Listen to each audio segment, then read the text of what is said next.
सीताराम जय सीताराम सीताराम जय सीताराम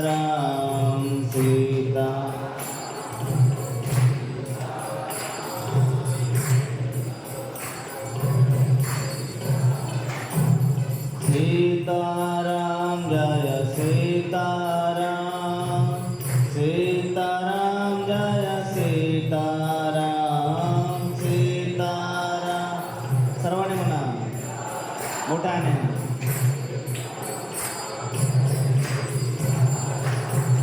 श्रीराम जय राम जय जय राम श्रीराम जय राम जय जय राम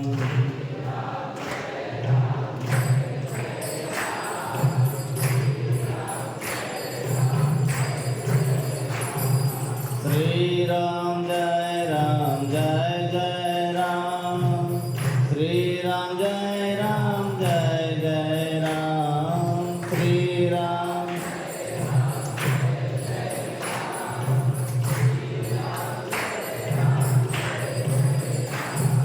श्रीराम जय राम जय जय राम श्रीराम जय राम जय जय राम श्रीराम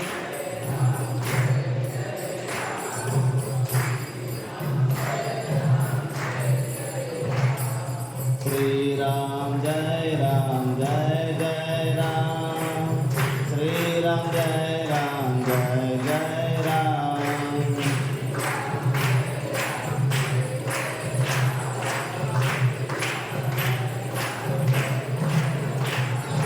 रघुपति राघव राजा राम हरे कृष्ण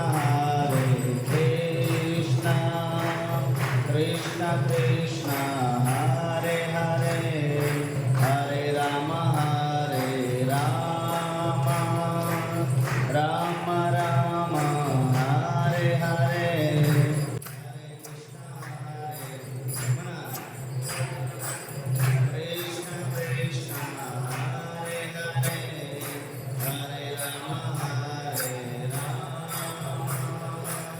राम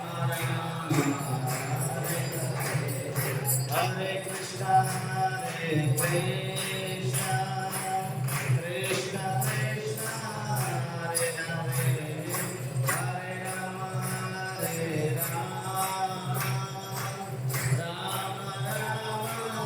हरे हरे हरे कृष्णा हरे कृष्णा कृष्णा कृष्णा हरे हरे हरे राम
हरिनाम संकीर्तन की जय। श्रील प्रभुपाद की।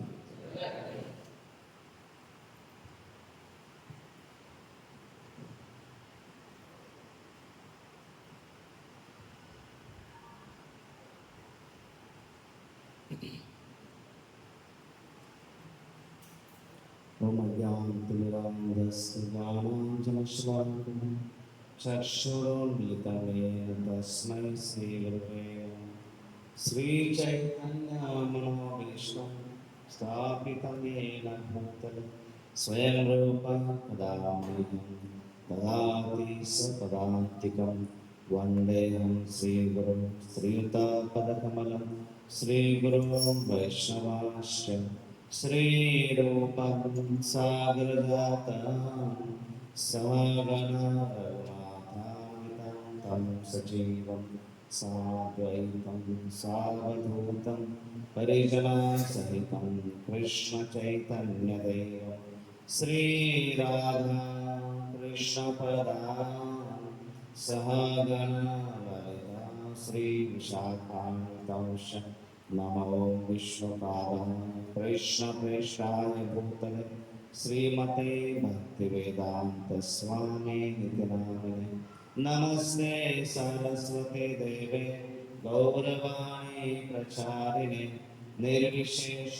शून्यवादी पाश्चात्यदेशतारिणे जय श्री कृष्ण चैतन्य प्रभो नित्यानंद श्री अद्वैत गदाधर श्रीवासदि गौरभक्तवृंद। हरे कृष्णा कृष्णा कृष्णा हरे हरे हरे रामा राम राम हरे हरे हरे कृष्ण। ताचा भगवद गीता अभ्यास मध्ये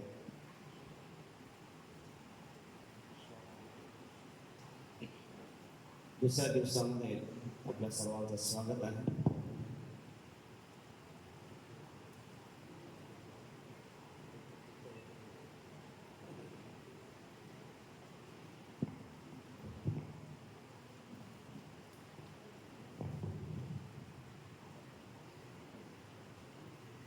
हरे कृष्ण कृष्ण कृष्ण हरे हरे हरे राम राम राम। काल आपण भगवद्गीता अभ्यासामध्ये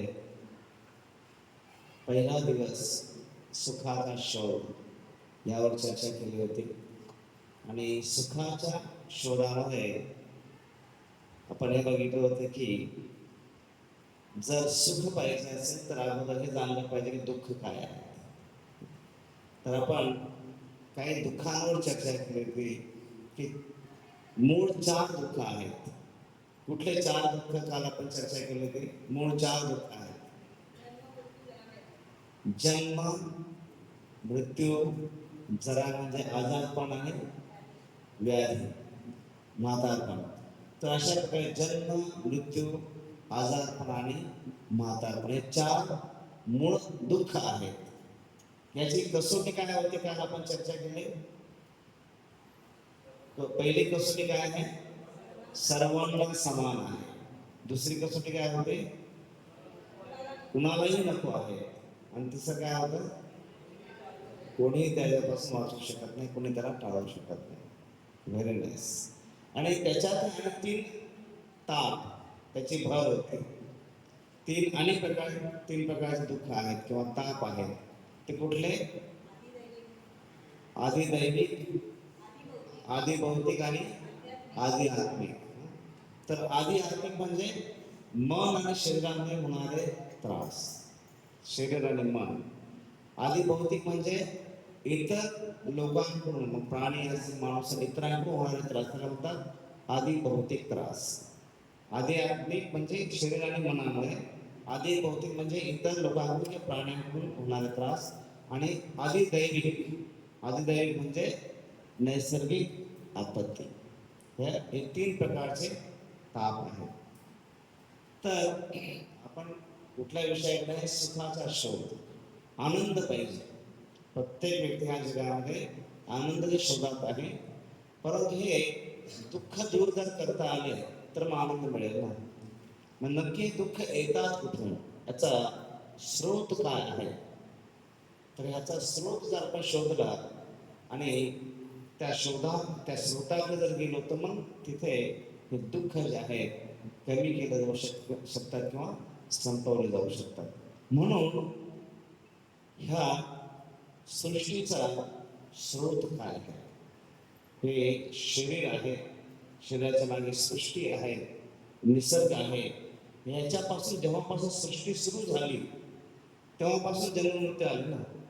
नक्की सृष्टी झाली तेव्हापासून तिथे पोहोचलो की मग हे जन्म मृत्यू सुद्धा कसे बंद करता येतील याच्याबद्दल आपण चर्चा करू शकतो. मग आजचा विषय आहे की या सृष्टीचा कोण निर्माता आहे का.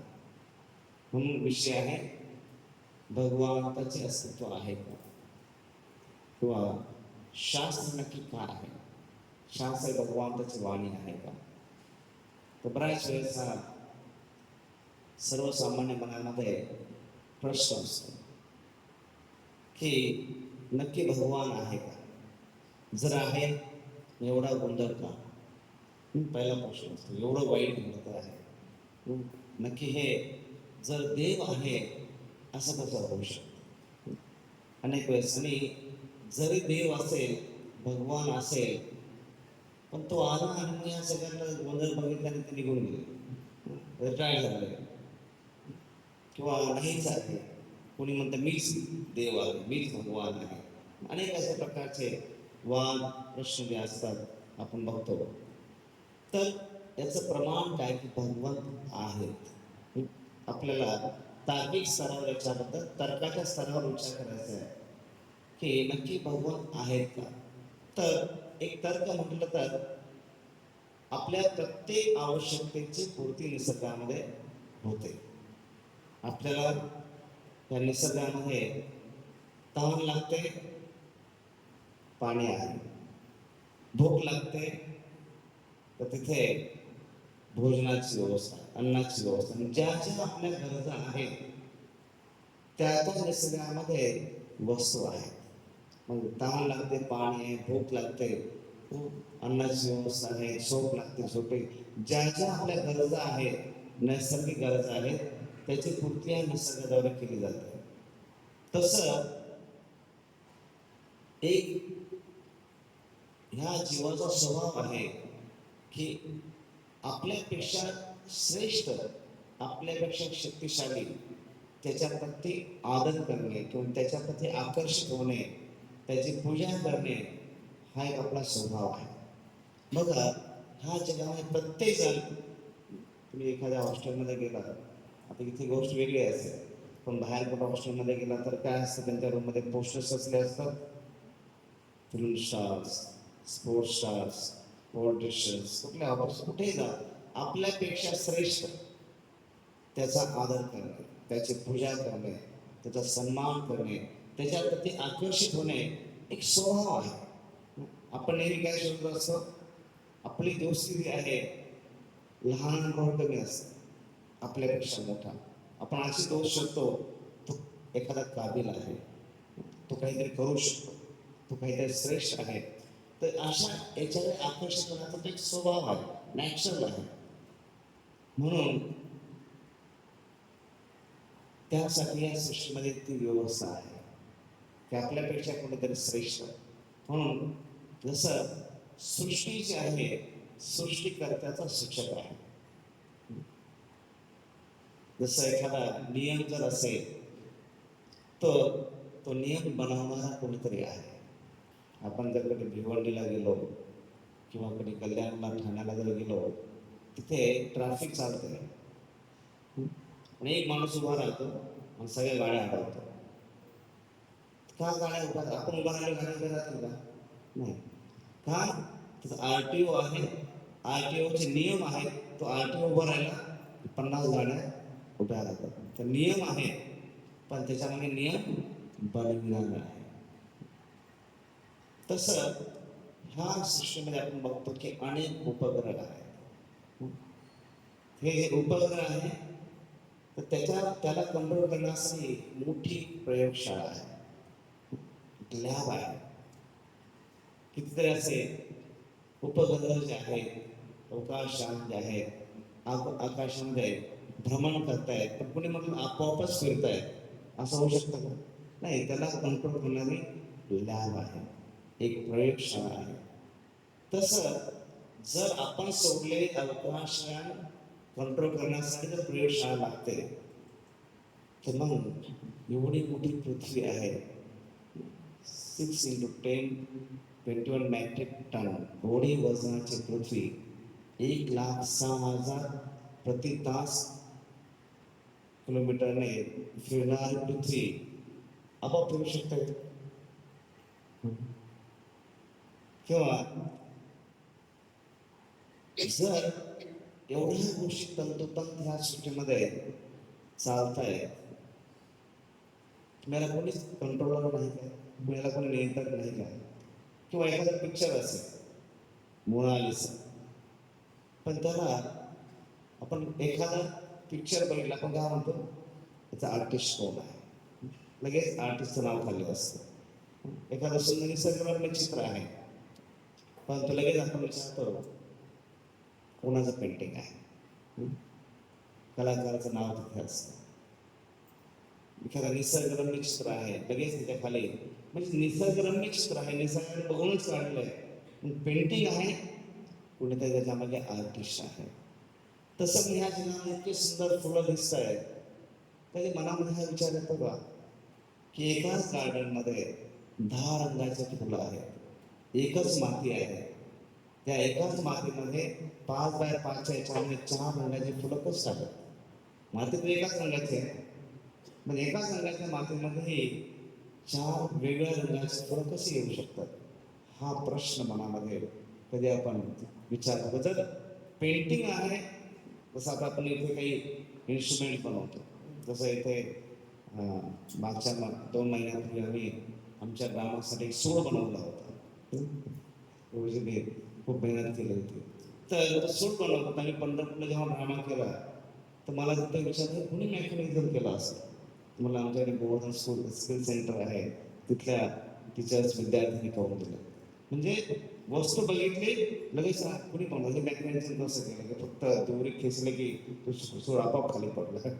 म्हणजे कृष्ण विठ्ठल त्याच्या मागे उभे आहेत आणि तो सूळ आपोआप असा अचानक कसं पडला, तर आश्चर्य वाटलं. म्हणजे कुणी एखादी वस्तू बनवली, त्याच्या मागे निर्माता कोण आहे. तसं ह्या ते ही बिल्डिंग आहे, हे बिल्डिंग कुणी म्हणू शकतं का?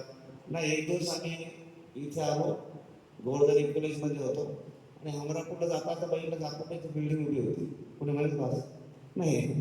तर बिल्डिंग आहे, ह्याच्या मागे निर्माता आहे. तसं हे फुलं आहेत, झाडं आहेत, ह्या सगळ्या गोष्टी आहेत, याच्यामध्ये कोणीतरी निर्माता आहे. हे सर्व निसर्ग, पशु पक्षी, माणूस, याच्यामागे कलाकार कोण आहे? तसं कॅम्प्युटर आहे, तर कॅम्प्युटरची रचना करणारे वैज्ञानिक आहेत. तसं मग ज्या माणसाने कॅम्प्युटर निर्माण केलं, त्याचा जो मेंदू आहे तो कोणी निर्माण केला? की माणसाच्या मेंदूमध्ये एवढी क्षमता आहे, जगातील जेवढे ग्रंथालय आहेत त्याहून अधिक माहिती एका मेंदूमध्ये साठवली जाऊ शकते, एवढी क्षमता या मेंदूमध्ये निर्माण करून दिली आहे. मग हा मेंदू कोणी निर्माण केला? बरोबर.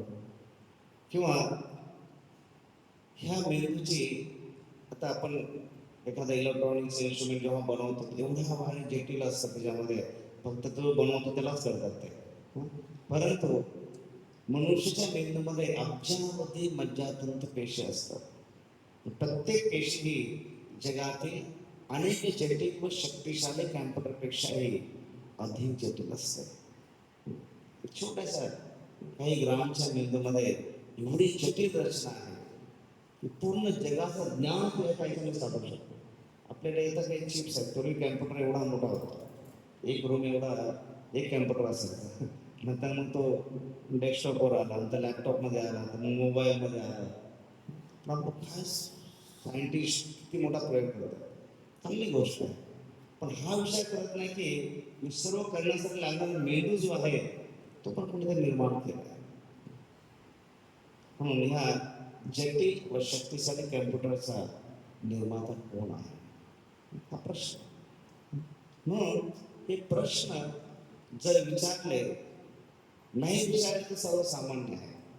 न्यूटनने प्रश्न विचारला की ऍपल खाली सापडला आणि मग गुरुत्वाकर्षणाचा शोध लावला. ऍपल सगळे पडताना बघतात, परंतु त्यांनी का पडतंय प्रश्न विचारल्याने मग वैज्ञानिक. तसं जीवनामध्ये ही जिज्ञासा प्रश्न. अशा प्रकारे आपण मनुष्याने निर्माण केलेल्या अनेक अद्भुत गोष्टी बघतो. जसे कार आहे, आकर्षक कार आहे, कुणी निर्माण कुठली कंपनी याच्या मागे आहे, किंवा कॅम्प्युटर आहे. आपल्याला आश्चर्य वाटतं की एवढ्या कॉम्प्युटरमध्ये एवढ्या सगळ्या गोष्टी कशा साठवल्या जाऊ शकतात. तर कोणीतरी याला निर्माता आहे. एखादं घड्याळ बघितलं तर कोणीतरी निर्माता आहे. तसेच जगामध्ये आयफेल टॉवर आहे, तर आपण कोणी निर्माण केलं. किंवा ट्विन टॉवर्स होते, मोठी इमारत आहे, कोणीतरी निर्माता आहे. तसेच लिबर्टी स्टॅच्यू आहे, कुठेतरी निर्माता आहे. तर हे ह्या सगळ्या गोष्टींना जर निर्माता आहे, ह्या जगाचा निर्माता नाही, हे जग आपोआप आलं आहे, हे कसं शक्य आहे? तसं हे कसं होतं की जसं एखादा व्यक्ती मासे पकडण्यासाठी तलावात गेला आणि त्याच्या जाळ्यामध्ये मासा आला नाही, तो निर्णय काय होतो, ह्या तलावात मासे नाही. म्हणजे पूर्ण तलाव शोधला का? नाही, त्याच्या जाळ्यात मासा आलेला नाही, याचा अर्थ तलावात मासा नाही असं नाही. तसं भगवंत कुठेच नाही सिद्ध करण्यासाठी संपूर्ण ब्रह्मांड आपण फिरलेलो नाही. आपल्या तुकड्या बुद्धीने दोन चार गावात आपण फिरलोय आणि आपण म्हणतो की ह्या जगात देवच नाही. बघा काय चमत्कारी गोष्टी आहेत ह्या जगामध्ये, अद्भुत गोष्टी निर्माण केलेल्या आहेत. जिराफ, त्याचं जे हार्ट असतं, हृदय 11 किलोचं असतं, 2 फीट लांब असतं. आणि डोक्याची रक्षा करण्यासाठी, कारण की तो पुढे जंगलामध्ये आता एवढा उंच मान आहे 5 फुटाचे, कुठे झाडाला टक्कर लागू शकतो. पण डोक्याची रक्षा करण्यासाठी, रक्ताचा प्रवाह थांबवण्यासाठी एक वाल्व तो बंद करू शकतो. वट वाल्व जे उलटा झोपू शकतो, माणूस झोपू शकतो, गुडघा विरुद्ध दिशेने फिरू शकतो, प्रतिध्वनीद्वारे मार्ग शोधतो, स्वतःचा आवाज ऐकू न यावा यासाठी कानाचे पडदे बंद करू शकतो.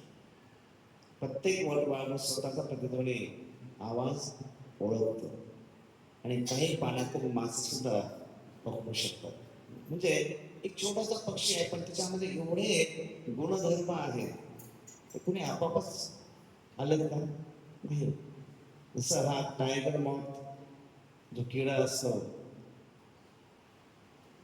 हा नराज जामिंग पाखरू अशी दोन्ही विकसित करतो की वटवाघूळ सुद्धा भ्रमित होऊन जातो. आणि अमेरिकेचं जे वायुदल आहे त्यांच्या यंत्रणेमध्ये याची जर अशा प्रकारचं आपण अनुलिपीकरण करू शकलो, त्यासाठी लोक संशोधन करतात ह्या पक्ष्यांच्या किंवा ह्या किड्यांच्या याच्यामधून. हा जो रुबी हमी पक्षी आहे, वर्षातून 2 वेळा 1000 मैल उडतो तो, मेक्सिको ते दक्षिण अमेरिकेपर्यंत. हा आपले पंख प्रति सेकंद 75 वेळेस फडफडतो, 25 तास न थांबता उडू शकतो. अशा प्रकारे 60 लाख वेळेस आपले पंख फडफडतात आणि वैज्ञानिक अत्याधुनिक संगणक प्रणालीने त्याच्या शरीराचा अभ्यास करताना भ्रमित आहेत, कारण त्याचे वजन फक्त 3 ग्राम आहे. 3 ग्राम असला पक्षी एवढं उड्डाण घेते, 25 तास कंटिन्यू उडू शकतो. तर ह्या आपली कार आहे किंवा एखादा आपलं घड्याळ आहे किंवा आपला मोबाईल आहे, त्याच्यापेक्षा आश्चर्यकारक नाही का? पण एखादा विशेष मोबाईल एवढे त्याच्यामध्ये फंक्शन आलं, वा काय नवीन, काय विशेष आहे. पण ह्या इतक्या कलावृत्ती या सृष्टीमध्ये आहेत त्याच्याबद्दल आपल्याला कधीच आश्चर्य वाटत नाही. म्हणून जसं उंट हा 8 दिवस पाण्याशिवाय राहू शकतो. एका घोटात 130 लिटर पाणी पिऊ शकतो उंट. वाळवंटामध्ये चालत असताना डोळ्यात गरम वाढव जाईल म्हणून आपल्या पापणी जर बंद केली तर समोरच काही दिसत नाही. उंटाने पापणी बंद केली तरी त्याला समोरच दिसतं. पारदर्शक पापणी उंटाकडे असतं. म्हणजे गरमीपासून वाचण्यासाठी त्याचे पाय पाय जे असतात ते उंच असतात. मग त्या त्या ठिकाणी राहण्यासाठी, त्या वातावरणात ऍडजस्ट होण्यासाठी ह्या सृष्टीने प्रत्येक जीवाबरोबर त्या त्या सुविधा निर्माण करून दिलेल्या आहेत. बघा किती ह्या गोष्टी आश्चर्यकारक आहे. जसं कोळीचं जाळ आहे, हे स्टीलपेक्षा 5 पटीने अधिक शक्तिशाली असतं. तर आपण म्हणतो की कोणतीही निर्माण झालेली गोष्ट आहे त्याच्या मागे ते निर्मात्याची सूचक आहे. मग ह्या सर्व सृष्टीचा जर ह्या कार, मोबाईल या सगळ्या गोष्टीचा निर्माता आहे, मग ह्या सृष्टीचाही कुठेतरी निर्माता असला पाहिजे की नाही, सांगा बरं. हा जो निसर्ग आहे, सृष्टी कुणीतरी त्याला निर्माण केला असेल, आपोआप आलं म्हणू शकत नाही. तर मग त्याला तुम्ही महान म्हणा, एखादी शक्ती म्हणा, एखादी एनर्जी म्हणा, अध्यात्म त्याला भगवान म्हणतात, जे शास्त्रामध्ये याचा वर्णन आहे. मग ह्या भगवंताची व्याख्या काय आहे?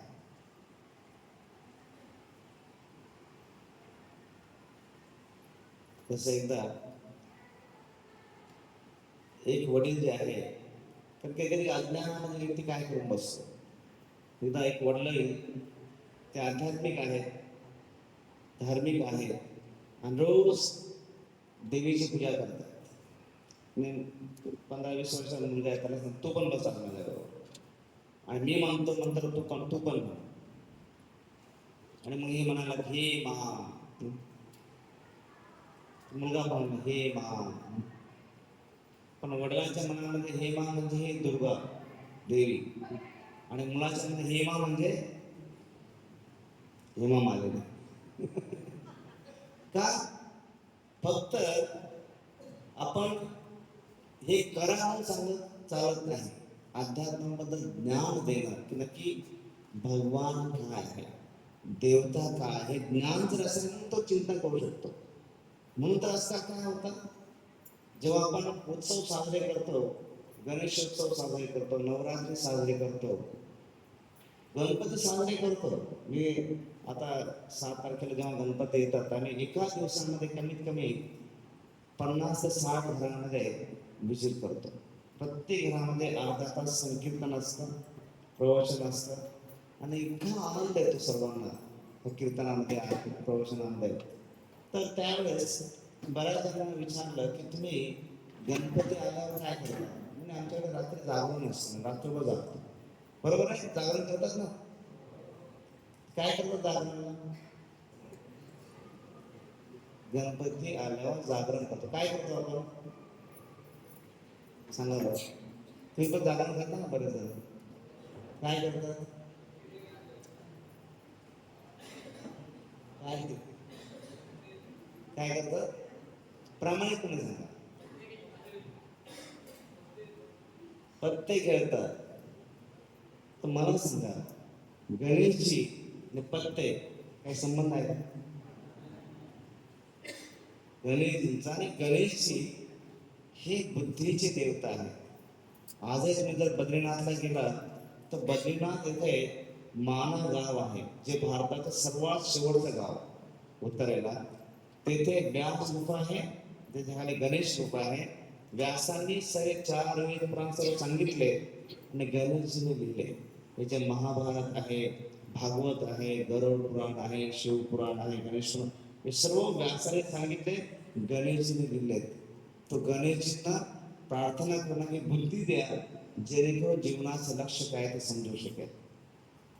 पण गणपती आले आणि त्या दिवशी पत्ते खेळणं हा उत्सव आहे का जागरण करतात माहिती? त्याला सायंटिफिक रिझन आहे. जागरण करणं म्हणजे जर एखादी मुलगी लग्न होऊन गेली आणि 4 वर्षाने ती घरी आली, कुठं फॉरेनला असेल, 1 वर्ष 2 वर्षाने 3 वर्षाने ती घरी आली, एखादा मित्र असेल जो बाहेर कुठं कामाला गेला आणि 2-3 वर्षानंतर तो घरी आला, बरोबर संध्याकाळी पोहोचला, तर त्या रात्री आपण झोपू का? नाही. एवढ्या वर्षाने मित्र आलाय, एवढ्या वर्षाने मुलगी आली आहे, आपण काय करू? गप्पा मारू. बरोबर आहे ना? महिन्या वर्षानंतर जर मित्र भेटले काय करतात? गप्पा मारले. 4 वर्षापूर्वी केलं, 10 वर्षापूर्वी आपण हे गेलो, तो मित्र असा होता, गावात असं झालं. त्या गप्पा संपत नाही. रात्रभर झोपत नाही, जागतात. त्याला म्हणतात जागरण. गणेशजी 1 वर्षानंतर घरी आले, 1 वर्षानंतर गणेशजी घरी आले, गप्पा मारायचे. कुणाबरोबर? गणेशजी बरोबर गप्पा मारायचे. तर गणेशजी बरोबर गप्पा काय होणार? पिक्चरची गाणी लावून मारणार, फिल्मी गाणी लावून मारणार. गणेशजी बरोबर गप्पा मारणे म्हणजे गणेशजींच्या कथा ऐकणे. गणेशजींना जे आवडतं, भागवत, गीता, रामायण याच्या चर्चा करणं, गणेशजींची भजनं गाणं, ते म्हणजे गणेशजींवर गप्पा मारणं. पण ते ज्ञान नसल्यामुळे काय झालंय? जागरण करतो पण काय करू? पत्ते खेळून, अज्ञानामध्ये. आणि त्याच्यामुळे काय होतं? हिंदू लोकांना हिंदू लोकच नावं ठेवतात आणि बाहेरचे लोक पण नाव ठेवतात. आपल्यालाच माहित नाही की आपले उत्सव आपण कसे साजरे करावे. तर नवरात्री आहे, देवीचा इतका पवित्र उत्सव आहे, एवढा आनंद देणारा एवढा पवित्र उत्सव आहे. पण त्या पवित्र उत्सवामध्ये काय केलं जातं? अश्लील गाणे लावून नाच गाणं केलं जातं. अरे इतका सुंदर तो गरबा डान्स आहे, इतके देवीचे भजन आहे. बाकीचे पार्ट्या करताना करा काही प्रॉब्लेम नाही, नंगा नाचताना काही प्रॉब्लेम नाहीये. पार्ट्या करताना बाहेर नाचताना करा, काही हरकत नाही. पण जे देवतांचे उत्सव आहेत ते तरी पवित्र भावनेने करावेत. पण आपणच आपल्या धर्माला काळीमा पोहोचतोय. तर हे जे मी एक साधं उदाहरण दिलं की नॉलेज नसल्यामुळे काय होतं. इथे वडील हेमा म्हटल्यावर देवीचं स्मरण करतायत. ह्या मुलाला नॉलेज नसल्यामुळे, त्याला समजून न सांगितल्यामुळे धर्म काय आहे, भगवान काय देतात, नॉलेज नसल्यामुळे हेमा म्हटलं, त्याचा जो नॉलेज आहे हेमाबद्दल तो वापर करतोय, मग तो हेमाबाईंचं चिंतन करतो. फरक हा होतो. म्हणून हे जाणून घेणं की नक्की भगवंत काय आहे. भगवंताची व्याख्या म्हणजे जे सर्वांचे स्रोत आहेत पण त्यांना कोणी स्रोत नाही, म्हणजे भगवान. जे सर्वांचे, आता आपले स्रोत आहे आपले माता पिता, त्यांचे स्रोत त्यांचे माता पिता, त्यांचे स्रोत त्यांचे माता पिता, त्यांचे स्रोत त्यांचे माता, असं मागे मागे जेव्हा आपण जाऊ मनोपर्यंत जातो. म्हणून ही कुठून? ब्रह्माजी. ब्रह्माजी कुठून? गर्भदक्ष विष्णू. गर्भदक्ष विष्णू कामदक्ष विष्णू. ते कुठून आले? भगवंतापासून कृष्ण. तसेच आपण मागे मागे जर गेलो की जे सर्वांचे स्रोत आहेत पण त्यांना कोणी स्रोत नाही. तसेच जे सर्वांचे नियंत्रक आहेत त्यांना कोणी नियंत्रक नाही, ते म्हणजे भगवान. जर आपण बघतो की आपण आहोत, आपल्याला कोणीतरी नियंत्रण करत आहे. आपल्याला कोणी मॅनेजमेंट आहे ते नियंत्रण करतात, त्यांना आणि त्यांच्यावरचं मॅनेजमेंट नियंत्रण करताय, त्यांना आणि त्यांच्यावर मॅनेजमेंट नियंत्रण करतात. त्याच्यावर शेवटी जे आहे या सृष्टीला, या ब्रह्मांडाला देवता नियंत्रण करतायत. बघा, प्रत्येकाला अंततः ही जी निसर्ग आहे तो कंट्रोल करतो आहे. माणसाने किती जरी म्हटलं की मी शहनशाह आहे, दुनिया मेरी मुठ्ठी में, किती दिवस किती वर्ष, जसं वय उतार होत जातं सगळे मुठ्या सुटत जातात आणि काही कंट्रोलमध्ये राहत नाही. नाही तर हे जे आहे अंततः सर्व देवतांद्वारे नियंत्रित आहे. जसं आपले हे डोळे आहेत, तर हे डोळ्यांच्या आत आता हे फक्त हे चर्मचक्षु बघत नाही, त्याच्या आतमध्ये सूक्ष्म इंद्रिय आहे, चक्षु इंद्रिय आहे, ते बघत आहे. त्या चक्षुचे इंद्रिय त्यांनाही नियंत्रण करणारे देवता आहे, दिग्देवता आहे. तर त्यांनाही नियंत्रण करणारे वरती शक्ती आहे. म्हणून जे सर्वांना नियंत्रण करतात तर त्यांना कोणी नियंत्रण करत नाही. तसे परम स्वामी, आपण कोणाचा तरी अंडर कार्य करतोय, आपले कोणी स्वामी आहेत, त्यांचे आणि कोणी स्वामी आहेत, असे मागे मागे जर आपण गेलो तर भगवंतापर्यंत जातोय. त्याला तुम्ही एनर्जी नाव द्या, ऊर्जा नाव द्या, शक्ती नाव द्या किंवा भगवान म्हणा. तर आपण आध्यात्मिक क्लास आपण त्याला भगवान म्हणतोय. बाकी नाव काही जरी दिलं परंतु लक्षण किंवा जे गुणधर्म जे आहे हे आहे की ज्याचा जे सर्वांचे स्वामी आहेत त्यांना कोणी स्वामी नाही, ते सर्वांचे भोगता आहेत पण त्यांच्यावर कोणी भोगता नाही, ते म्हणजे भगवान. तर मग वैदिक शास्त्रामध्ये भगवानाची व्याख्या भगवान. भग म्हणजे ऐश्वर्य, वान म्हणजे जो धारण करतो त्याला म्हणतात भगवान. भग संस्कृत त्याला ऐश्वर्य, वान म्हणजे आपण विद्वान, धनवान. असे वान म्हणजे जो धारण करतो, तसं भगवान म्हणजे ऐश्वर्य त्यांना धारण करतो. तर मग हे पराशर म्हणजे व्यासदेवांचे पिता आहेत ते या शब्दाची व्याख्या करतायत. ऐश्वर्यस्य समग्रस्य वीर्यस्य यशस्स्य ज्ञान वैराग्यस्य शनं भग इति गणा.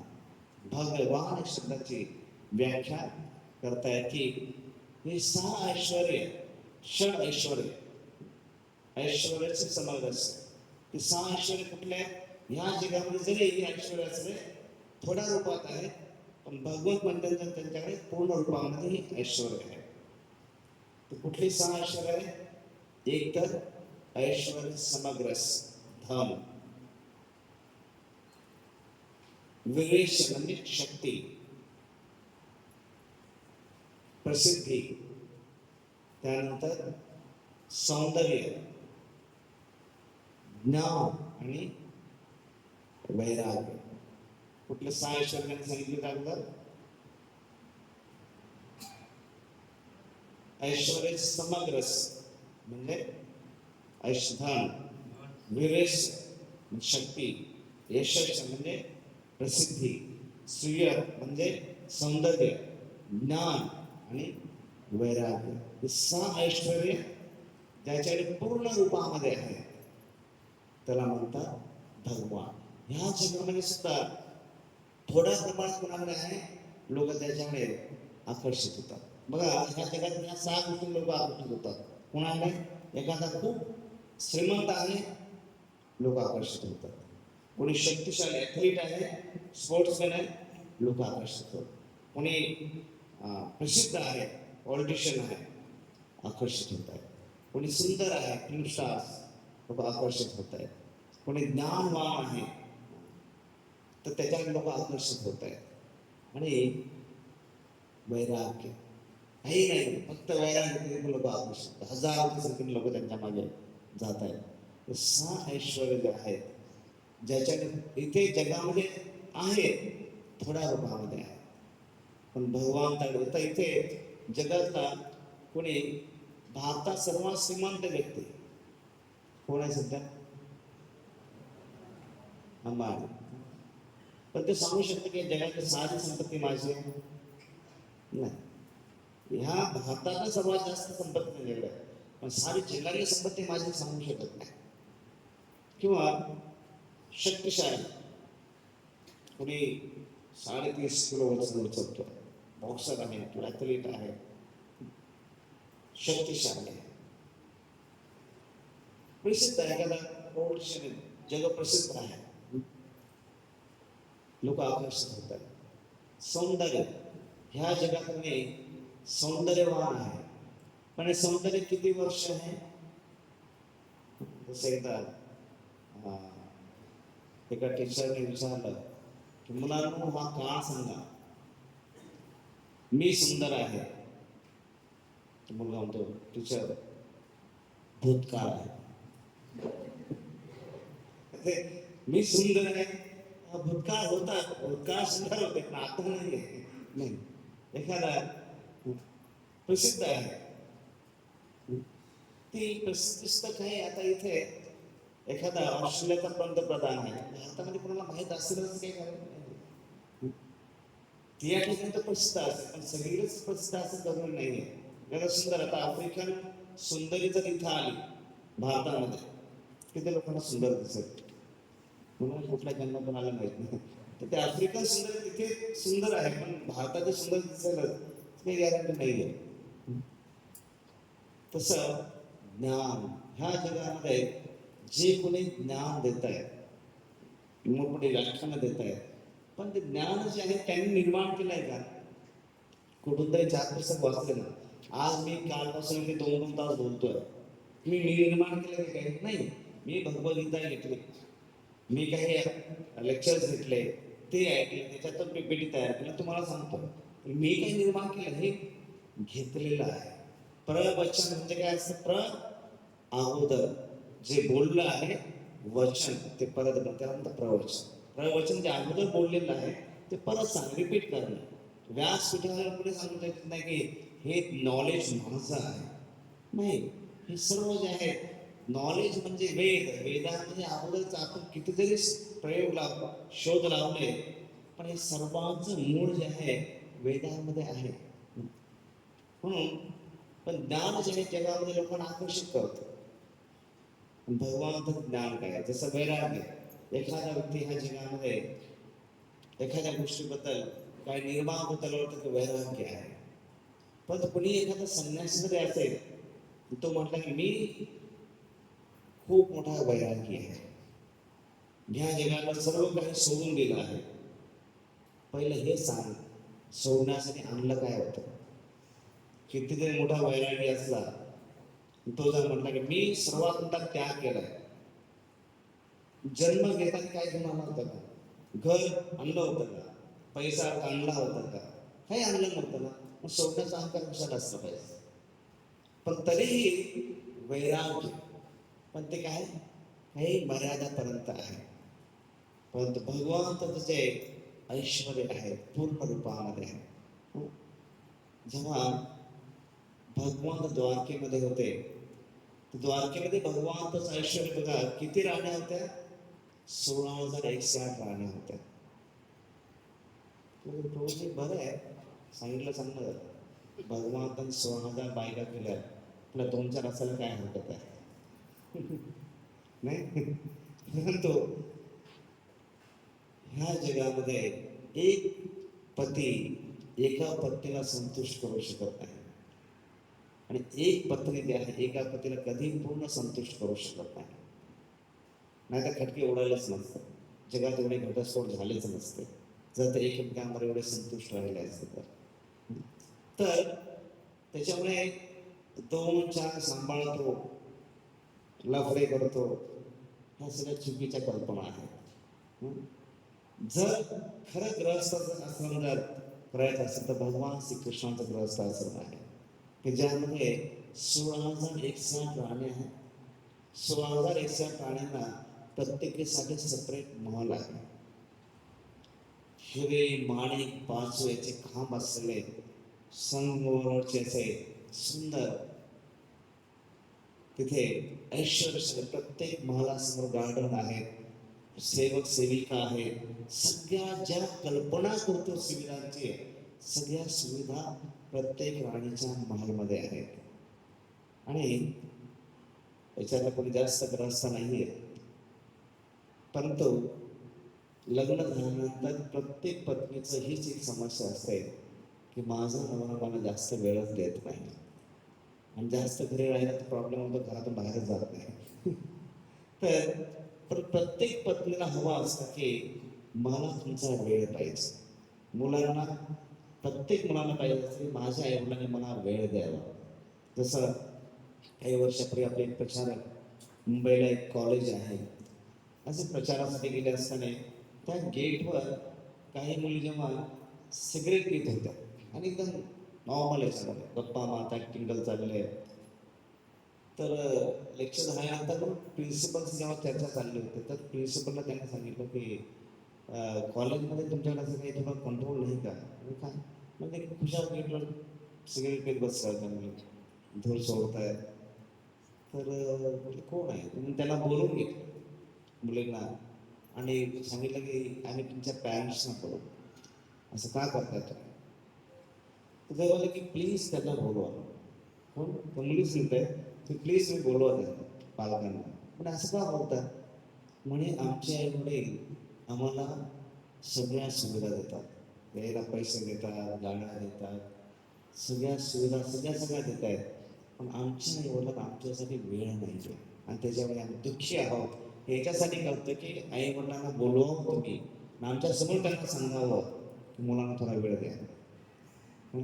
तर ही जी आहे समजा भगवान श्रीकृष्ण हे जरी 16,108 महल होते, प्रत्येक महलमध्ये आता इथे काय होतं, त्याचे जर 2 ऑफिस असतील, घर असेल, तर तो घरी आहे पती ऑफिसमध्ये नाही, या ऑफिसमध्ये आहे त्या ऑफिसमध्ये नाही, त्या ऑफिसमध्ये आहे तर घरी नाही आहे.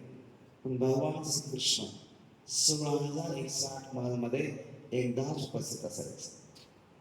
आणि जेव्हा द्वारकेच्या सुधर्मा महलमध्ये जायचं आहे, 16,108 कृष्ण बाहेर यायचे, 16,108 महलमधून एक कृष्ण म्हणून ते परत सुधर्मा महलात जायचं. सभा संपली, परत बाहेर आले द्वारकेमध्ये की परत एक 16,108 कृष्णाहून प्रत्येक महलमध्ये प्रवेश करायचं. तर हे भगवंताचं ऐश्वर्य आहे. अजूनही आपण बघतो की गुजरातमध्ये समुद्रामध्ये द्वारकेचे काही अवशेष मिळत आहेत.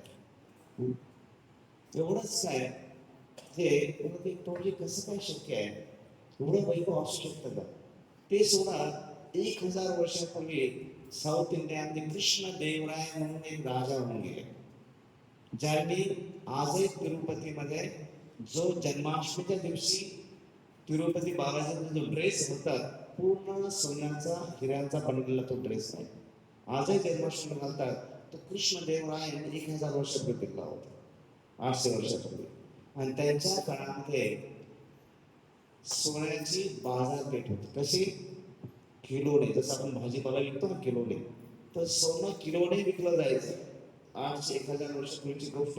आजही तुम्ही दक्षिण भारतामध्ये गेला, विजयनगर म्हणून ते स्थान आहे, तिथे बाजारपेठ आहे, अजूनही ती बाजारपेठ आहे, सोनं विकलं जायचं. विनाकारण भारताला सोनेची चिन्ह म्हणत नव्हते. एवढं वैभव होते. हे तर 8,000 वर्षापूर्वी सांगतोय, 5,000 वर्षापूर्वी हे वैभव भगवंताचं होतं. ते संपत्ती पूर्ण रूपामध्ये. एवढंच काय, कुठलाही माणूस किती श्रीमंत असं म्हणू शकत, जगातली सारी सर्वात जास्त त्याच्याकडे असेल तर पूर्ण संपत्ती माझी सांगू शकत नाही. कृष्ण सांगतात अहम सर्वस्य प्रभव मत्ता सर्वं प्रवर्तते इति मत्वा भजन तेव्हा बोधा भाव स्मरित. यश, ह्या जगामध्ये कोणी यशस्वी आहे किंवा प्रसिद्ध आहे, तर ते यश सुद्धा काही काळासाठी आहे. कुणी तसं खूप मोठे योद्धा होऊन गेले, माईक टायसन, त्यांच्या काळात म्हणायचं Mike is mind, Mike is मी सर्वशक्तिमान आहे. पण भविष्यात जेव्हा तो आजार झाला, पार्किन्सन जेव्हा आजार झाला त्यांना, तर जेव्हा ते एखाद्या समारंभात जायचे, मशाल त्यांना पेटवायला दिले जायचे, तर ते मशालाचं पेटवू शकत नसत, त्यांनी हात असं हलत राहायचा, तर ते कोणाला तरी हात धरून मग ती मशाल पेटवण्यासाठी दिले जायचे. तर ह्या जगामध्ये शक्ती आहे, यश आहे, पण काही काळासाठी आहे. पण भगवंताचं आपण जे यश बघतो ते कायमस्वरूपी आहे. जसं सौंदर्य, जसं अगोदर मी सांगितलं की ह्या जगामध्ये सौंदर्य आहे काही काळासाठी आहे. म्हणून आपण बघतो की एकदा म्हातारा झाल्यानंतर कुठलेही फिल्म स्टार्स किंवा फिल्म्स हिरोईन जे असतात ते जास्त बाहेर समाजामध्ये येण्यासाठी घाबरतात. काही वर्षापूर्वी एका हिरोईनने फक्त सुरकुत्या पडल्या गालावर सुसाईड केलं. का? की इतके वर्ष सौंदर्य सुंदर म्हणून दाखवलं आणि आता हे या रूपात कसं ते जाऊ शकतं. तर हे सौंदर्य जे आहे काही काळासाठी आहे, पण भगवंताचं जे सौंदर्य आहे, मग भगवान नरसिंहदेव असो, भगवान श्री रामचंद्र असो, जेव्हा पंचवटीमध्ये शूर्पणखा हे भगवंताकडे, ती रावणाची बहीण आहे, पण भगवान श्री रामचंद्राने एवढी भाळली त्यांच्या सौंदर्याने बघून, तिच्याकडे बहुरूप धारण करण्याची क्षमता होती. ती कुठल्याही सुंदर एखाद्या अप्सरेचं देवीचं धारण करू शकले असते, पण ते सौंदर्य बघून ती विसरली, नाही तशी अच्छा आहे तशी गेली आणि भगवंताला म्हणते मला तुझ्यावर लग्न करायचं. तर अनेक वेळेस त्यांनी सांगितलं नाही मी तर सीतेबरोबर आहे, लक्ष्मण नाही मी तर सेवक आहे. अशा पद्धतीने जेव्हा तिला कळालं की हे दोघंही माझ्यावर लग्न करत नाही कारण की सीता बरोबर आहे, पण तिने सीतावर जेव्हा अटॅक केला तर लगेच लक्ष्मण तिचे नाक कान छाटले, अटॅक झाला होता. आणि त्यावेळेस खर आणि दूषण 14,000 सैनिक घेऊन जरासंध येथे जेव्हा पोहोचले पंचवटीमध्ये, तर माता सीतेला आठवण तिथे पंचवटीमध्ये गेला तुम्ही तर तिथे गुफा आहे, सीता गुफा आहे, आणि त्या सीता गुफेच्या द्वारावर लक्ष्मण पहारा देत आहे आणि श्री रामचंद्र एकटेच धनुष्य घेऊन उभे आहेत. समोर 14,000 सैन्य खर दुश्मन रावणाच्या भावांबरोबर आलेलं आहे. आणि खर दुश्मन श्री रामचंद्राला बघतोय, त्यांना आश्चर्य वाटतं की 14,000 सैन्य आलेले, शस्त्रास्त्र आहेत आणि हा एकटाच उभा आहे. तर खर दुश्मन ते श्री रामाकडे जातात आणि हे सांगतात, हे राम इतका सुंदर आहे, इतका सुंदर आहे की तू शस्त्र टाकून दे आणि तुला लंकेत घेऊन जाऊ. लंकेचा मेन जो ग्रँड फोर्ट आहे ते तिथे काचेचं कपाट करून त्या काचेच्या कपाटामध्ये तुला ठेवून रोज तुला पाहायला येईल, इतका तू सुंदर आहेस. असुर आहे, राक्षस आहे, भगवान सौंदर्याने तो आकर्षित आहे. हे भगवंताचं सौंदर्य आहे. आपल्याला वाटतं की आपण जाता असं नाही की ह्या जगामध्ये लोक सुंदर नाही, प्रत्येक आईला वाटतं की माझं मग सगळ्या जगात सुंदर आहे, नॅचरल सुंदरता आहे. परंतु भगवंत सुंदर जे आहे, ज्यावेळेस कृष्ण चैतन्य महाप्रभूच्या रूपात येतात आणि झारखंड जंगलातून जातात, तिथे जे वाघ आहेत, हत्ती आहेत, साप आहेत, मोर आहेत, ते आकर्षित होऊन चैतन्य महाप्रभू बरोबर हरिनाम करू लागतात. तर भगवंताचं सौंदर्य आहे. बघा, आपण जेव्हा मंदिरात जातो, तुम्ही गोड मध्ये आला असाल तर भगवंताची मूर्ती आहे, अनेक वर्षापासून आपण दर्शन घेतो, कधी कंटाळा येत नाही, रोज होता नवीन आहे, किती सुंदर आहे. सर्वसामान्य व्यक्ती सौंदर्य काळाच्या ओघामध्ये कमी कमी होतात, पण भगवंत सौंदर्य जे आहे शाश्वत आहे. तर इथे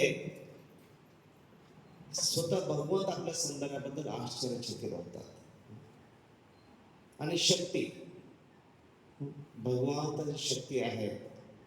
ह्या जगामध्ये आज सध्या काय रेकॉर्ड आहे, सर्वात जास्त किती वजन उचलू शकतो माणूस, काय रेकॉर्ड असतं? कुणाला ॲथलीट्स, वेट लिफ्टर्स किती उचलू शकतात? तू स्पोर्ट्स बघतच नाही वाटत, एकदम प्रामाणिक मुला. किती आहे? 350, 400, 350, 400 जे आहे सध्या रेकॉर्ड आहे. 350 किलो, 400 किलो उचलताना 1 सेकंद रिडिंग हे पण उचललं, लहानपण आपण देतो. आणि भगवान श्रीकृष्णाने फक्त 7 वर्षाचे असताना गोवर्धन पर्वत फक्त 7 वर्षाचे होते. ते मला प्रभूजी आता कथा आहे. नाही, ते कथा नाही आहे, हे घडलेले इतिहास आहे. आपल्या शास्त्रावर विश्वास नसेल ती गोष्ट वेगळी, परंतु हे घडलेले प्रसंग आहेत, हे घडलेल्या लीला आहे. याचाही पुढे आपण त्याच्याबद्दल चर्चा करता येईल. परंतु भगवंताने गिरी गोवर्धन 7 वर्षाच्या असताना उचलला होता. किंवा त्या काल्याच्या फणावर कृष्ण नृत्य करतायत.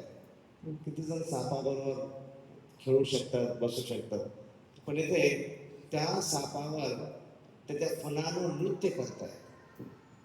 हे बल एवढंच नाही, फक्त इच्छाशक्तीने सर्व ग्रह तारे जे आहेत आपापल्या कक्षेमध्ये भ्रमण करतायत.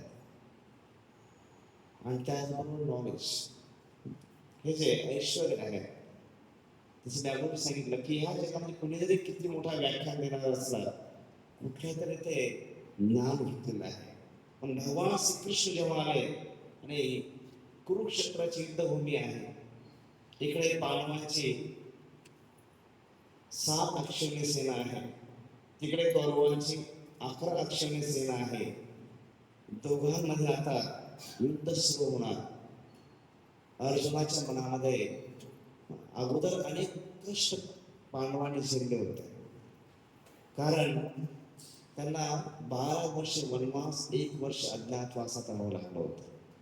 आणि त्याच्यानंतर जेव्हा भगवंत शांतिदूत म्हणून जातात, धृतराष्ट्राच्या राज्य सभेमध्ये सांगतात की वनवास झालेला आहे, पूर्ण झालेला आहे, तिकडे हरले होते, आता पांडवांचं राज्य त्यांना परत द्या.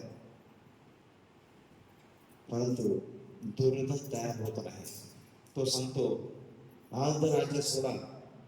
कृष्ण म्हणतात ठीक आहे, अर्ध राज्य देत नाही, 5 गावं तरी द्या, पांडवांना 5 गावं तरी द्या. दुर्योधन नाही, अर्ध राज्य नाही, 5 गावही नाही, शिवच्या टोका एवढे सुद्धा मी जागा देणार नाही. कोण? दुर्योधन सांगतो. आणि त्यावेळेस भगवान श्रीकृष्ण म्हणतात की अजूनही विचार करा, नाहीतर युद्ध सुरू होईल. आणि दुर्योधन ऐकत नाही, शेवटी युद्ध सुरू होतं. विचार करा, अर्जुनाने अनेक कष्ट घेतलेले असतात दिव्यास्त्र प्राप्त करण्यासाठी, पण होतं काय इथे की अर्जुन जे आहे हे मोहित होतात. कृष्णाला म्हणतात मी युद्ध करू शकत नाही. भीष्म, द्रोण या सर्वांना बघितल्यानंतर माझ्यामध्ये जे आहे युद्ध करण्याची शक्ती नाही. आणि भगवान श्रीकृष्ण ते अर्जुनाला भगवद्गीता सांगताय. अगोदर काही प्लॅनिंग करून आलेले होते. आपल्याला कधी कधी जर एखाद्या विषयाबद्दल जर बोलायचं असेल, आपण तयारी करून येतो. भगवान श्रीकृष्ण युद्धभूमीवर अचानक अर्जुन गोंधळात पडले आणि बोलता बोलता भगवंताने भगवद्गीता सांगून टाकली. 18 अध्याय 7 श्लोक बोलता बोलता. आपण इथे बरेच प्रयोग करतो, काही गोष्टी चर्चा करतो, आणि कधी कधी त्याच्यामध्ये काय होतं, चुका निघतात. बरोबर. सायन्स मध्ये सुद्धा कधी कधी डायरेक्टने शोध लावला, काय मानव कोणापासून आला, डार्विनचा शोध काय, मानव कोणापासून आला, माकडापासून आला. ते ह्या हॉलमध्ये किती लोक विश्वास ठेवतात आम्ही माकडापासून आलो. हात वर. हा, तर एकदा एका घरी मुलगा जो आहे, दुसऱ्या दिवशी परीक्षा होती, आणि मुलगा म्हणतो की बाबा आपले पूर्वज कुठून आले. म्हणतो की दारूनुसार माकडापासून आले. मग तो आईकडे जातो, आईला म्हणतो की आई आपले पूर्वज कुठून आले. तो म्हणतो की मनू देवतापासून आले. तर मुलगा पाय आपल्याला सांगतो हे काय, तू सांगते की मनूपासून देवतापासून आले, आणि बाबा सांगते की माकडापासून आले. तर आई सांगते बरोबर आहे, त्यांचे पूर्वज तिकडून आले, माझे पूर्वज इकडून आले. तर आजही अमेरिकेमध्ये 40% लोक विश्वास ठेवत नाही की डार्विन थिअरी खरी आहे. आजही कारण काही लोक मानतात मानव माकडापासून आलं, पण काही लोक नाही. बायबल त्याच्यानुसार एक दोन थिअरी आहेत. काही लोक मानतात, काही लोक नाही मानत. तर म्हणजे एखादा प्रयोग लावला जातो, केला जातो आणि त्याच्यावरही चुका येऊ शकतात. परंतु इथे भगवंताने भगवद्गीता सांगितली 5,000 वर्षापूर्वी, आणि एवढ्या 5,000 वर्षानंतर गीतेमध्ये कोणी सांगू शकत नाही की ह्या श्लोकामध्ये चूक आहे. एकेका श्लोकावर पीएचडी केली जाते, कोणी सांगू शकत नाही की गीतेमध्ये या श्लोकामध्ये चूक आहे का. हे ज्ञान प्रत्यक्ष अवगमन दरम्यान सुसुखम करतो. आणि वैराग्य ह्या जगामध्ये थोडं काही निर्माण झालं त्याच्याबद्दल एवढी आसक्ती. जेव्हा ताज हॉटेलचं निर्माण झालं मुंबईला, तो जो इंजिनियर होता तो फ्रेंच इंजिनियर होता. जेव्हा त्या हॉटेलचं उद्घाटन झालं, त्या उद्घाटनाच्या दिवशी त्याने टेरेसवर जाऊन खाली उडी मारल्याने स्वीकार केला. मेन जो निर्माण इंजिनियर होता त्याला. कारण झालं काय की त्याच्या प्लॅनिंगनुसार ताज हॉटेलचा मेन द्वार सुंदरकडे असायला पाहिजे. तर तो फ्रेंचमध्ये होता, त्याने सर्व डिझाईन दिलं, सर्व काही केलं. आणि मग इथे जेव्हा उद्घाटनाच्या वेळी त्याला कळलं मुख्य द्वार जो आहे खूप मोठी चूक जी आहे घडली आहे. मुख्य द्वार आतमध्ये गल्लीकडे आला आहे आणि एक समुद्राकडे त्याचा बॅक साईड आला. एक गोष्ट निर्माण करताना चूक झाले किती दुःख सुसायटी. ह्या जगाने सुद्धा आपण बघतो की अनेक गोष्टी निर्माण करतो आणि कधी कधी त्याच्यामध्ये त्रास होतो. असं का झालं नाही, तसं का झालं नाही, असं ते. पण इथे भगवंत सगळ्या गोष्टी निर्माण करतायत आणि सांगतायत की तुम्ही वापरा. कंट्रोल करायला जात नाही. आपण काय मनात विचार करतो हे सुद्धा भगवंताला माहिती आहे. पण सांगत जसा एखादा पिक्चरची स्टोरी सांगत असेल ना, आणि दुसरा पण त्याने पिक्चर बघून आला असेल, तर दुसरं लगेच अरे याच्यानंतर असं झालं होतं, तर गप्रे क्लायमॅक्स बाकी आहे. थोडं सांगू दे मला. त्याला असं मध्ये मध्ये गुपित उघड करणं जे आहे बरं वाटत नाही. तसं इथे सुद्धा भगवंताला जरी सर्व माहीत आहे पण ते गुपित उघड करत आहे. तू कर्म कर, तू जीवन जगत राहा, हळूहळू गोष्टी उलगडत जाते आणि त्याचा तो आनंद घे, दुःख घे, सोडून देत आहे, त्याचं कंट्रोल ठेवत नाही. पण ह्या जगामध्ये आपण बघतो की भगवंताचा यदुवंश आहे, अनेक नातेवाईक आहेत. पण जेव्हा तो शाप दिला गांधारीने, जसा माझ्या कुळाचा नाश झाला तुझ्या कुळाचा नाश होऊ शकेल.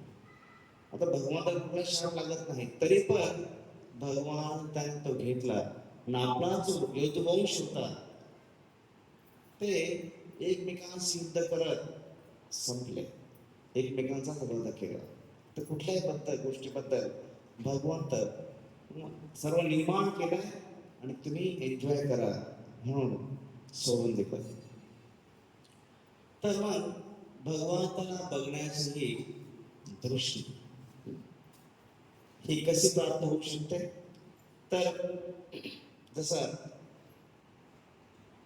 एखादं झाड आहे, झाड आपल्याला दिसतंय, परंतु झाडाला ज्याने धारण केलेलं आहे भूमी दिसते का, काय दिसत.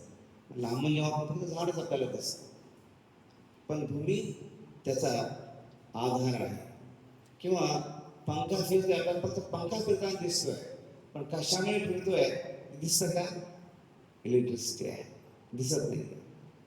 किंवा जो निशाणेबाज जो आहे, बाण दिसतोय आपल्याला, बाण उडताना दिसतोय, पण तो सोडलाय, तो निशाणेबाज आहे. तसेच पूर्वी कट्टपुतली जे नाचवायचे त्याच्यामध्ये फक्त ते कटपुतली नाचताना दिसतंय, पण आतमध्ये जे बोट आहे ते दिसत नाही. तसं सृष्टीमध्ये सुद्धा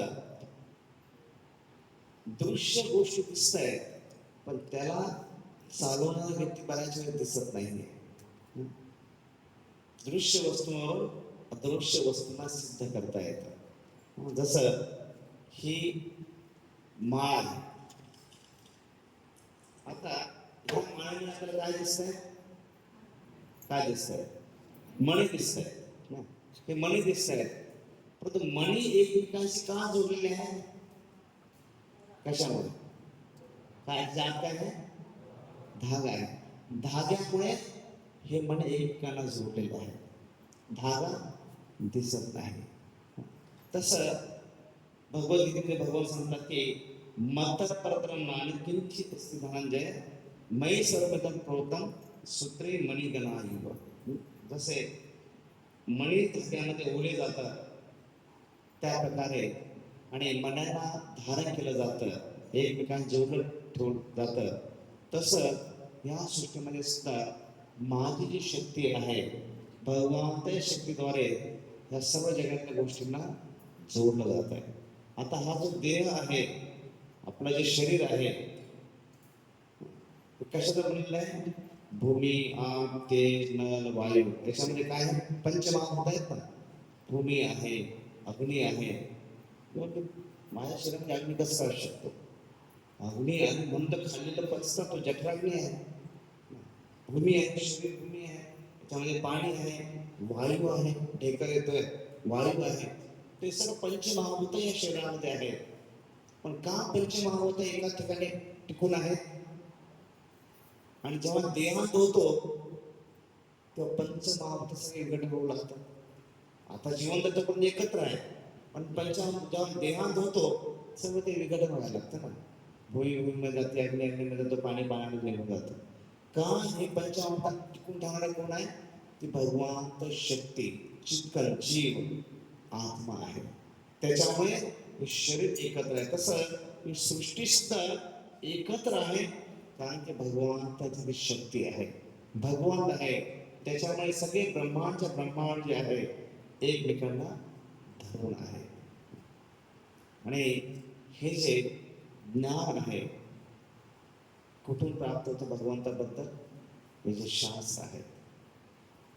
म्हणून वैदिक ग्रंथांची विभागणी केलेली आहे. श्रुती, स्मृती, इतिहास, पुराण, आगम आणि शरदर्शन. आपल्याकडे एवढं वैदिक वाङ्मय आहे की पूर्ण आयुष्य जरी वाचन घालवलं पूर्ण होणार नाही. मला वाटतं तुम्ही सर्व जे आहे 2 मिनिटं उभे राहू शकता. सगळ्यांना आपापल्या जागेवर उभे राहा आणि दोन्ही हात वर करून जेव्हा मी म्हणेन तर दोन्ही हात वर करायचे, पूर्ण टाचा वर करायचा आणि सर्वांनी उंच उडी मारायची. प्रत्येकाचा हात जो आहे सिलिंगला लागला पाहिजे, इतकी उंच उडी मारायची. हरे कृष्ण, हरे कृष्ण उंच उडी मारून हरे कृष्ण म्हणायचं. ठीक आहे? हरे कृष्ण. हॉल हलतंय, एवढा पण हलत नाही. हरे कृष्ण, कृष्ण कृष्ण, हरे हरे, हरे राम, हरे राम, राम राम, हरे हरे. सर्वांनी हात वरच ठेवायचे, पुढे आणायचे. सर्वांनी पुढे आणले हात. आता प्रत्येकाने आपले अंगठे, पायाचे अंगठे धरायचे.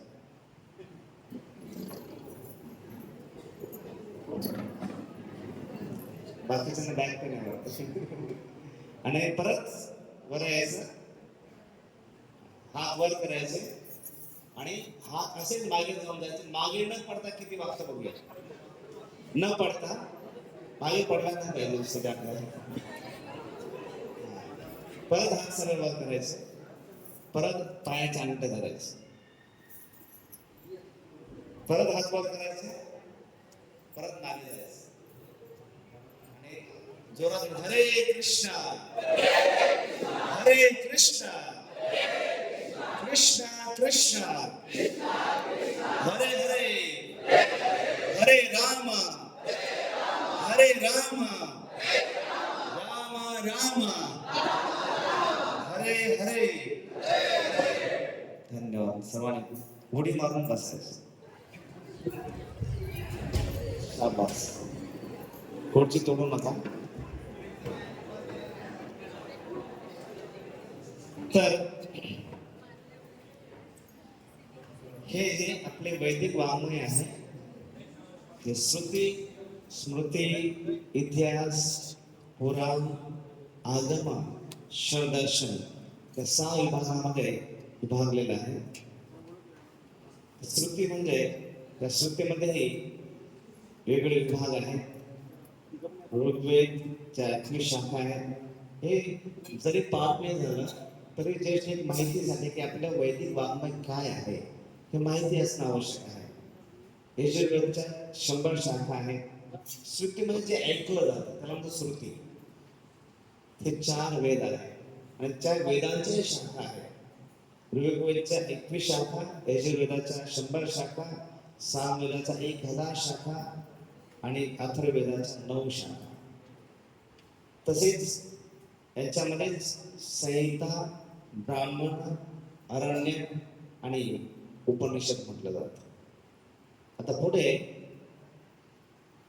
जे संहिता आहेत त्या 1130 संहिता आहेत. 1130 ब्राह्मणे आहेत. 1130 अरण्य आणि 1130 उपनिषद आहेत. आपल्याला फक्त 108 उपनिषद माहिती, पण त्याच्या एवढ्या शाखा ज्या आहेत वैदिक वाङ्मयामध्ये आहेत. आणि मग संहिता म्हणजे ज्याच्यामध्ये विविध देवी देवतांच्या स्तुती प्रत्यर्थ शुक्त आणि मंत्रांचा समावेश याला म्हणतात संहिता. त्यानंतर ब्राह्मणे म्हणजे ज्याच्यामध्ये आपण जे यज्ञ करतो, होम करतो, ते सर्व ज्ञान जे आहे ब्राह्मणे त्याच्यामध्ये आहे. अरण्य म्हणजे धार्मिक विधिविधानांचे तात्विक विश्लेषण आहे. आणि उपनिषद म्हणजे उप म्हणजे जवळ आणि निषद म्हणजे बसणे, जे गुरुजवळ बसून शिकलं जातं. निषद म्हणजे ब्रह्मचारी संन्यासी जे आहे हे गुरुजवळ बसून ते वैदिक ज्ञानाचा ज्ञान समजून घेण्याचा प्रयत्न करतात, त्याला म्हणतात उपनिषद. हे सर्व वैदिक वाङ्मय आहे. त्याच्यामध्ये श्रुती जे आहे त्याच्यामध्ये उपवेदामध्ये आयुर्वेद आहे, धनुर्वेद आहे, गंधर्ववेद आहे, स्थापत्य शास्त्र आहे. आपल्याला माहिती आयुर्वेदिक शास्त्र आहे. तसेच धनुर्विद्या आहे, म्हणजे जे शस्त्रांचं चालवण्याची विद्या आहे. गंधर्व म्हणजे नृत्य कलाचं विज्ञान आहे. स्थापत्य म्हणजे मूर्तिकलेचं विज्ञान आहे. हे सर्व हे उपवेदांचे हे भाग आहे. आणि मग वेदांग आहे ज्याच्यामध्ये शिक्षा, व्याकरण, कल्प, छंद, निरुक्ती, ज्योतिष. आपण शाळा कॉलेजमध्ये व्याकरण शिकतो, हा त्याचा छोटासा भाग आहे. विचार करा, या ज्ञानाकडे पलीकडे आणि काही ज्ञान असू शकतं का? आता त्याच्यामध्ये स्मृतीनंतर आहे इतिहास. इतिहासामध्ये रामायण आहे, महाभारत आहे. रामायणामध्ये वाल्मिकी ऋषींनी जे रामायण दिलं की घडलेला इतिहास आहे त्यावर त्या लीला आहेत. तसेच महाभारत त्याच्यामध्ये व्यासदेवांद्वारे भगवान कृष्णांचं वर्णन आहे आणि कौरव पांडवांमधील जे वैमनस्य आणि त्याच्याचे युद्ध हे वर्णन महाभारत इतिहास. आणि पुराण आहे जे 18 पुराण आहे. ते 18 पुराणामध्ये 6 पुराण हे सत्वगुणामध्ये आहे, 6 पुराण रजगुणात आहे, 6 पुराणे तमोगुणामध्ये आहे. सत्वगुणामधले पुराण आहे विष्णू पुराण, नारद पुराण, भागवत पुराण, गरुड पुराण, पद्म पुराण, वराह पुराण. तसेच राजसिक पुराण जे आहे रजगुणामध्ये त्याच्यात आहे ब्रह्मांड पुराण, ब्रह्मवैवर्त पुराण, मार्कंडेय पुराण, भविष्य पुराण, वामन पुराण आणि ब्रह्म पुराण. आणि मग तामसिक याच्यामध्ये जे आहे मत्स्य पुराण आहे, लिंग पुराण आहे, वायू पुराण, शिव पुराण, संत पुराण आणि अग्नि पुराण. हे जे आहे हे त्या त्या गुणातल्या लोकांना पुढे भगवान आणण्यासाठी असं याचा अर्थ नाही की पुराण त्या गुणामध्ये त्या लोकांना तमोगुणामध्ये त्यांना या पुराणाद्वारे जे आहे ते लोक जे त्या पुराणाकडे आकर्षित करतात त्यांना हळूहळू रजगुण सत्वगुण शेवटी भगवत भक्तीकडे आणण्यासाठी पुराण आहे. आणि त्याच्यामध्ये 18 उपपुराण आहेत. सनत्कुमार पुराण आहे, नरसिंह पुराण आहे, बृहदनारदी पुराण आहे, शिवरहस्य पुराण आहे, दुर्वास पुराण, कपिल पुराण, वामन पुराण, भार्गव पुराण, वरुण पुराण, कालिका पुराण, सांब पुराण, नंदी पुराण, सूर्य पुराण, पराशर पुराण, वशिष्ठ पुराण, देवी भागवत पुराण, गणेश पुराण, हंस उपपुराण सुद्धा आहे. एवढं वैदिक वाङ्मय असल्याने आपण इकडे तिकडे शोधतो आणि काही माहिती मला मिळेल का नाही. आता हे ज्ञान प्राप्त करायचं कसं, ज्ञान मध्ये खूप महत्वाचा विषय. आता सर्व फ्रेश झाला, निद्रा देवी गेली गेटच्या बाहेर, निद्रा देवी नाही ना आपल्या डोळ्यावर, तार गेली सर्व. तर आता हे ज्ञान प्राप्त करण्याचे 3 मार्ग आहेत. कुठले 3 मार्ग आहेत? प्रत्यक्ष प्रमाण, अनुमान प्रमाण आणि शब्द प्रमाण. एक आहे प्रत्यक्ष प्रमाण, म्हणजे प्रत्यक्ष डोळ्याने आपल्या इंद्रियांद्वारे ज्ञान प्राप्त करणे, त्याला म्हणतात प्रत्यक्ष प्रमाण. पण हे प्रत्येक प्रमाण जे कधी दोषपूर्ण असू शकतं, याच्यात कधी चुका होऊ शकतात. माझ्या डोळ्याने बघितलंय, पण डोळ्याने बघितलं चुकीचं असू शकतं ना, किंवा कानाने माझ्या कानाने ऐकलंय म्हणजे कधी चुकीची गोष्ट तो पण ऐकू शकतो, कधी गैरसमज निर्माण होऊ शकतो.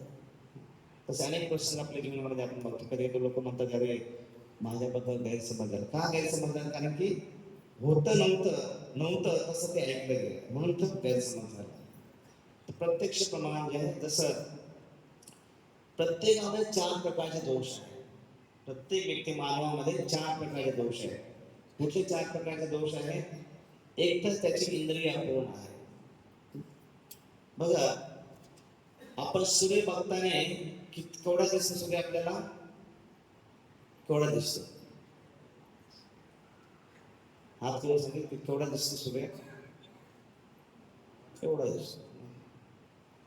सूर्य किती मोठा? पृथ्वीच्या 4 पट आहे. पण डोळ्याने दिसताना एवढा दिसतो. इंद्रिय अपूर्ण आहे. जसं ग्लासमध्ये किंवा बाल्टीमध्ये आपण जेव्हा काठी ठेवतो, जिथे पाणी संपतं तिथे काठी कशी दिसते?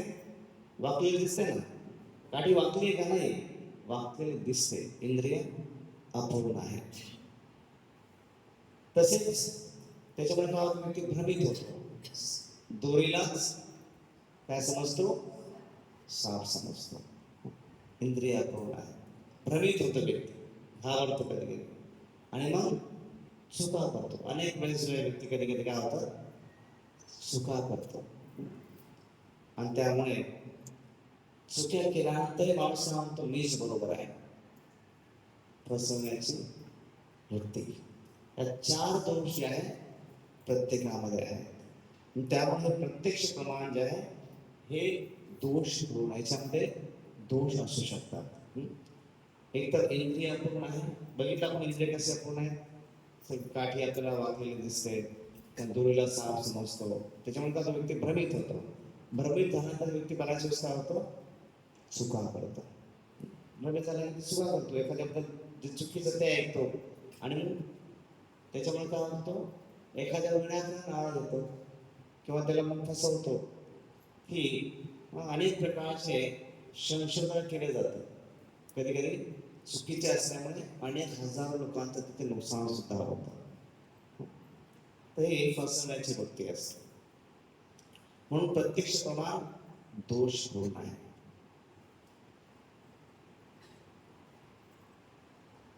दुसरा प्रकार आहे ज्ञान प्राप्त करायचा, तो म्हणजे अनुमान प्रमाण, अंदाज लावणे. हे जे चित्र आहे याच्यामध्ये कोण सांगेल काय चाललंय? माणसं कुठे उभे आहेत?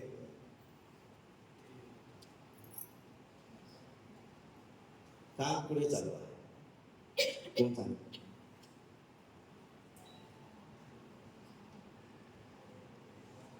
आवाज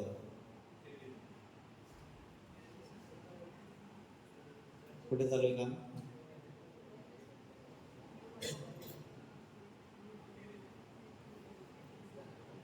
टेरिसवर, टेरिसवरून खाली. नक्की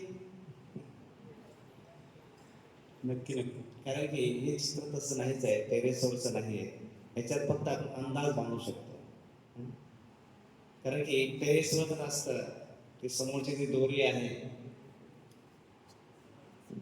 किंवा इकडे शिडी जी आहे, शिडी लावताना खालून काम चाललंय. तर हे जे आहे फक्त भ्रम निर्माण करण्यासाठी चित्र टेरेसवर आलं. त्याच्यात काळे ठिपके मोजा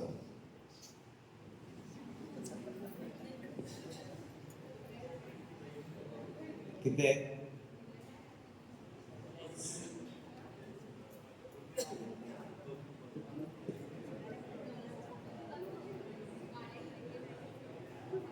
नक्की काळ्या आहे तर सफेद आहे.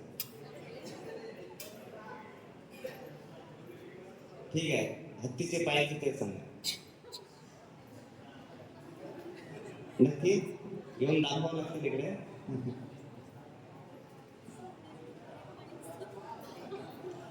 तर कोणी 5 सांगतंय, कोणी 6 सांगतंय, कोणी 10 सांगतंय. याला काय म्हणतात, अंदाज बांधणे. आपण काय करतो सध्या, अंदाज बांधतो, याला मग अनुमान प्रमाण. जसं एकदा एका अंध शाळेची मुलं सर्कस पाहायला गेले. नंतर मग सर्कस बघितल्यानंतर मुलं आली म्हणून त्यांना हत्ती पण दाखवलं. मग प्रत्येक मुलगा जो आहे हत्ती जवळ गेला. नंतर आल्यानंतर मुलांना विचारलं, व हत्ती कसा होता. एक मुलगा म्हणतो हत्ती खांबासारखा होता. एक मुलगा हत्ती भिंतीसारखा होता. एक मुलगा म्हणतो की हत्ती पाईट सारखा होता. एक मुलगा म्हणतो हत्ती रस्सीसारखा होता. तर ते हत्ती भिंतीसारखा असणं, हत्ती खांबासारखा असणं हे चुकीचं आहे का, नाही. कारण त्या मुलांच्या दृष्टीने ज्या मुलाने पोटाला हात लावला तो हत्ती भिंतीसारखा होता. ज्या मुलाने पायाला हात लावला तो हत्ती खांबासारखा होता. ज्या मुलाने सोंडीला हात लावला तो हत्ती पाईट सारखा होता. ज्या मुलाने शक्तीला हात लावला तो हत्ती दोरीसारखा होता. तर त्यांच्यानुसार लिमिटेड नॉलेज जे आहे ते पूर्ण आहे, पण ते परिपूर्ण नाही आहे. तो अंदाज बांधलाय की हात लावल्या पोटाला कदाचित हत्ती भिंतीसारखा असेल, आहे नाही. तसं याला म्हणतात अनुमान प्रमाण. पण हे अनुमान प्रमाण सुद्धा जे आहे दोषपूर्ण आहे. बऱ्याच ठिकाणी आपण कधी अंदाज बांधतो, तो अंदाज प्रत्येक वेळेस खरा असत असं नाही आहे. जसं एकदा एक मुलगा येतोय, सायंटिस्ट लोकांची सभा भरलेली आहे, मध्ये रिसर्च झाली आहे आणि सगळे सायंटिस्ट आहेत तिथे. आणि हे जेव्हा तो मुलगा येतोय तर ते त्याने म्हणजे की बघा, हा मुलगा येतोय ना, काय प्रॉब्लेम असू शकतो. तो ते एक डॉक्टर जो असतो तो म्हणतो, हाडाचा डॉक्टर तो म्हणतो की याचं जे मनगाडीचा हाड आहे ना ते फ्रॅक्चर झालं. दुसरा जो डॉक्टर होतो म्हणतो की नाही, याचं जे मेन जी मज्जातंतू जे आहे ते नर्व जे आहे ते डॅमेज झालं, त्याच्यामुळे तो एका पायाने लंगडत चालला आहे. दुसरा जो तो म्हणतो की काहीतरी याला पायामध्ये फ्रॅक्चर आहे. 2-3 डॉक्टरच्या वेगवेगळ्या प्रकारे अंदाज बांधतायत. तर मुलगा जवळ आपण त्याला विचारत त्याला, जेव्हा तो जवळ आणताना विचारलं का तू लंगडत चाललाय, तो नाही माझे स्लिपर तुटले. काय झालं, स्लिपर तुटले. पण अंदाज काय बांधले जात, कोणतं की याचं नर्व खराब झाले, याचं फ्रॅक्चर झालंय, कोणी सांगते हार्ट ब्रेक झालंय. तर याला म्हणतात अनुमान प्रमाण, अंदाज बांधणे. तर हे सुद्धा काय आहे, पूर्ण आहे की दोषपूर्ण आहे. अनुमान प्रमाण कसं आहे, दोषपूर्ण आहे, पूर्ण नाही आहे. म्हणून तिसरं प्रमाण आहे ज्ञान प्राप्त करण्याचं. पहिलं कुठलं बघितलं आपण, ज्ञान प्राप्त करण्याचं प्रत्यक्ष प्रमाण. हे दुसरं आहे अनुमान प्रमाण. आणि तिसरं जे आहे शब्द प्रमाण. शब्द प्रमाण हे जसं आपले पिता कोण आहेत हे सर्वोत्तम साक्षी म्हणजे आपली माता. पित्याची ओळख जी आहे जसे माता करून देते. जर कोणी नाही मी माझ्या आईवर विश्वास ठेवत नाही, मला रक्त चाचणी करून माहिती काढायची माझे वडील कोण आहे, डीएनए टेस्ट करायचे, ब्लड टेस्ट करून मला जाणून घ्यायचं आहे की माझे वडील कोण आहे. एक आहे आईवर विश्वास ठेवला, आईने सांगितलं की वडील आहे, कम्प्लीट. दुसरं प्रकार आहे ब्लड टेस्ट करून डीएनए चेक करून तपास करणं. तो प्रकार कसा आहे, या पृथ्वीवर जर 8.35 अब्ज पुरुष आहेत किंवा संख्या आहे, तर 50% पुरुष जरी पकडले तर 4 अब्ज पुरुष आहे. त्यातले 10% जरी येऊन पकडले तरी 40 कोटी पुरुष समजा. तर 100 सेकंद जरी एका व्यक्तीला चाचणी करायला लागली ब्लड चेकची, तरी 8,000 वर्ष चाचणी करावी लागते फक्त एका वडिलांना शोधण्यासाठी. शक्य आहे का? नाही शक्य. म्हणून काय, आईवर विश्वास ठेवतो, वडील कोण आहे हे सोपं आहे.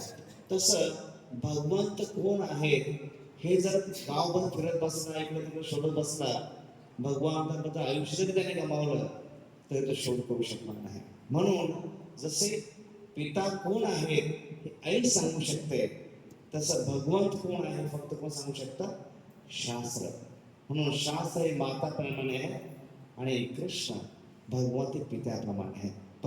पित्याला जाणण्यासाठी आईची शरण घेणं किंवा आईला विचारणं, म्हणून हे शास्त्र आहे. आणि परिपूर्ण उद्गम पासून आल्यामुळे वैदिक ज्ञान अचूक आहे. धर्म साक्षात भगवत प्रणित, भगवत शास्त्र जे आहे भगवंताचे वचन आहे, शब्द आहे, म्हणून ते परिपूर्ण आहे. आणि उदाहरण आपण बघू शकतो, प्रमाण बघा. जसं पृथ्वीवर 7 द्वीप आहे. पूर्वी सायंटिफिक विश्वास ठेवत नव्हते, पृथ्वी सपाट आहे. पण आपल्या वैदिक शास्त्रामध्ये अगोदर पासून सांगितले की भू भू. आणि ज्यावेळेस हा शोध लावला तेव्हा तो प्रबंधासाठी निघाला, तर तो लगे पृथ्वी गोल आहे, नाही पृथ्वी सपाट आहे. आणि गोल असलं तर कुठेतरी ते जहाज खाली पडेल, अशा प्रकारे अनेक तिथे वाद होते. परंतु इथे हे वैदिक शास्त्रामध्ये अगोदर लिहून ठेवले पृथ्वी गोल आहे, त्याच्यात 7 द्वीप आहे. पूर्वी हा विश्वास नसायचा, झाडामध्ये जीव आहे, पण आता शोध लागला. पण वैदिक ग्रंथामध्ये अगोदरच आहे झाडामध्ये जीवन आहे. किंवा जे मानवी भ्रूण विज्ञान, जे गर्भज्ञान जे आहे हे अगोदर त्याचे विश्वास फक्त हा मांसाचा गोळा आहे. आता त्याचे शोध लागत आहे. पण आपल्या वैदिक ग्रंथांमध्ये, भागवतामध्ये, वेदांमध्ये जन्माचे जेव्हापासून तिथे जन्म होतो त्याच्या 7 दिवसांनंतर काय वाढ होते, 1 महिन्यात काय वाढ होते, 3 महिन्यात काय वाढ होते, केव्हा त्याला इंद्रिय येतात, कधी डोळे येतात, सर्व डिटेलमध्ये जे आपल्या वैदिक ग्रंथांमध्ये आहे. भागवतामध्ये 3ऱ्या स्कंदामध्ये कपिल देव जे वर्णन करतायत ते भ्रूण विज्ञानाचं काय त्याची कॉन्शियसनेस आहे ते सुद्धा त्याचं वर्णन करतायत. ते अगोदर आपल्या वैदिक ग्रंथांमध्ये आहे. आता त्याचा हळूहळू शोध लागतोय. जसं पूर्वीच्या काळामध्ये शेण वापरलं जायचं घर सारवण्यासाठी आणि याच्यासाठी. प्रत्येक वेळेस कुठलाही आधुनिक पूर्ण पवित्र कार्यासाठी गाईचं शेण मागवतात, गोमूत्र मागवतात. तरी का हे अनंत काळापासून वैदिक शास्त्रामध्ये आपण वैदिक कल्चरमध्ये करतोय. पण काही 50 वर्षापूर्वी शोध लागला की गाईच्या शेणामध्ये जंतुविनाश कीटाणू असतात. त्याच्यामुळे गाईचं शेण जे आहे जेव्हा आपण घरामध्ये किंवा आपल्या अन्नामध्ये वापरतो जंतुविनाशक असतात. त्याच्यामुळे आपोआपच पवित्र वातावरण, त्याचबरोबर निरोगी वातावरण निर्माण होतं. हे आत्ता शोध लागत आहे. पण आपल्या वैदिक ग्रंथामध्ये 1000 वर्षापूर्वी हे देऊन ठेवलेलं आहे. तसेच पृथ्वीवर 7 द्वीप, झाडामध्ये जीवन, मानवी भ्रूण विज्ञान, किंवा श्री चैतन्य महाप्रभू हे 500 वर्षापूर्वी आले. पण याचं वर्णन वेदांमध्ये, कली संतन उपनिषदमध्ये, भागवतामध्ये 5000 वर्षापूर्वी वासुदेवाने करून ठेवलं. भगवान आपण 40,000 वर्षापूर्वी आहे. पण त्याचं वर्णन जे आहे 5000 वर्षापूर्वी व्यासदेवाने भागवतामध्ये, वेदांमध्ये करून ठेवलेलं आहे. किंवा चाणक्य पंडित आहे, चंद्रगुप्त मौर्य, राजा अशोक, हे सर्व जे आहे हे हजारो वर्षापूर्वी पुराणामध्ये याचं वर्णन आहे. म्हणून कोणी ह्या जगामध्ये म्हणू शकत नाही मी भगवान आहे. कारण भगवान तर कोणी आहे त्याचं वर्णन अगोदर वेदांनी दिलेलं असणार आहे. कलियुगामध्ये गेले लोक बाहेर मी कल्की अवतार आहे. नाही, कोणी कल्की अवतार स्वीकार करायची गरज पडत नाही. जर त्याचं कुठे भागवतात वर्णन आहे का, वेदामध्ये वर्णन आहे का, तो कधी कल्की अवतार येणार हे सुद्धा आपण सांगून ठेवलेलं आहे.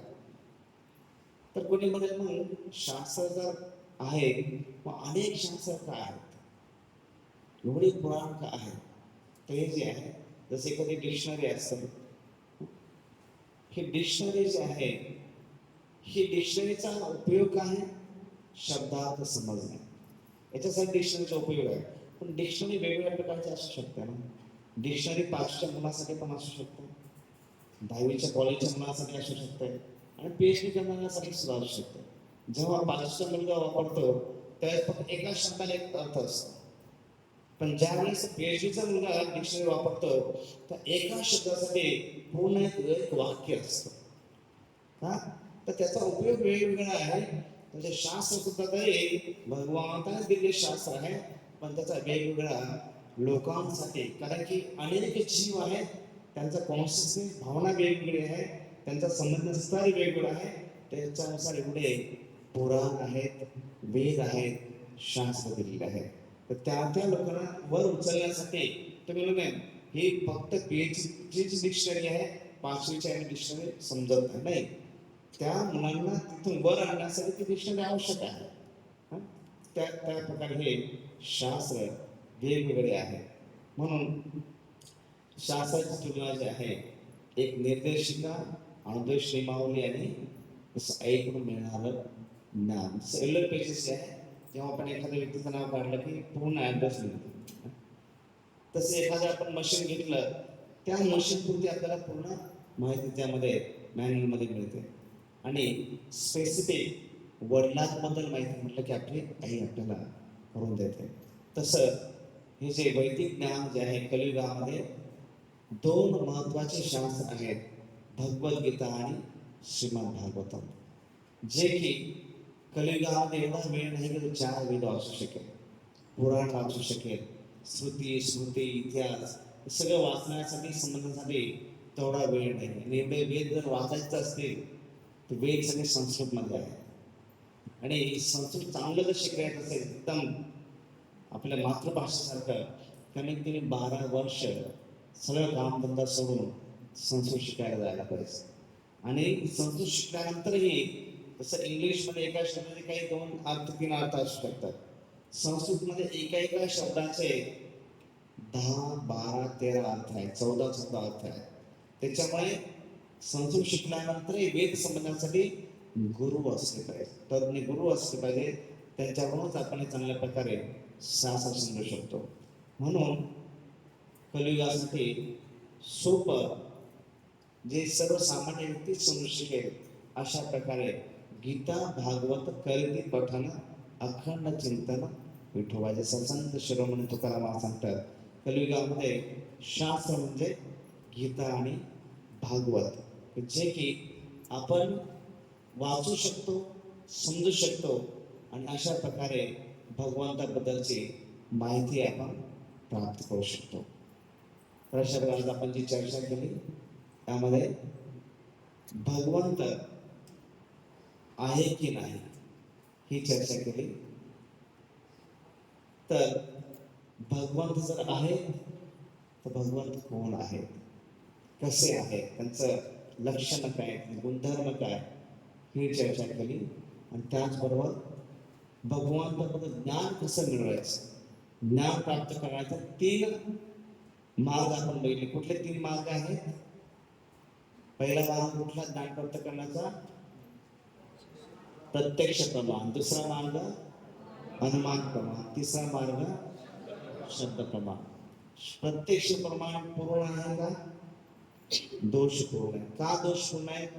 प्रत्येक मानवामध्ये 4 दोष आहेत. कुठले 4 दोष आहेत? इंद्रिय अपूर्ण आहे. दुसरा दोष कुठला आहे? भ्रमित होतो. तिसरा चुका करतो आणि चौथा फसवण्याची वृत्ती आहे. त्यामुळे हा प्रत्यक्ष प्रमाण आहे, दोषपूर्ण आहे. मग दुसरं प्रमाण आहे अनुमान प्रमाण आहे, अंदाज मानणे. ते कसं पूर्ण आहे की अपूर्ण आहे? मार्ग अपूर्ण. तिसरा मार्ग कुठला आहे? शब्द प्रमाण. उदाहरण कुठलं आहे शब्द प्रमाणासाठी? आपल्या पित्याची ओळख आपल्या आईकडून होते. तसे शास्त्र माता आहेत आणि भगवंत पित्याप्रमाणे आहे. भगवंताला समजण्यासाठी शास्त्रांचा आधार घेणे, शास्त्रांद्वारेच आपण योग्य प्रकारे. नाहीतर आजकाल कोणी म्हणजे बघा, कोणाला जर विचारलं जरा थोडं मेडिकल बद्दल बोलायचं नाही, मी इंजिनियर आहे, मेडिकल बद्दल सांगू शकत नाही. एखाद्या शेतकऱ्याला विचारलं तो सांगते मला शेतीबद्दल विचारा, मेडिकलचं माहीत नाही. एखाद्या कुठल्या दुसऱ्याबद्दल त्याच्याबद्दल विचारलं की चांगलं कठीण जातं. पण भगवंताबद्दल विचारलं कुणी पण सांगायला तयार होतं. काही अभ्यास नसताना सुद्धा कुणी पण भगवंताबद्दल वक्तव्य करायला लागतं.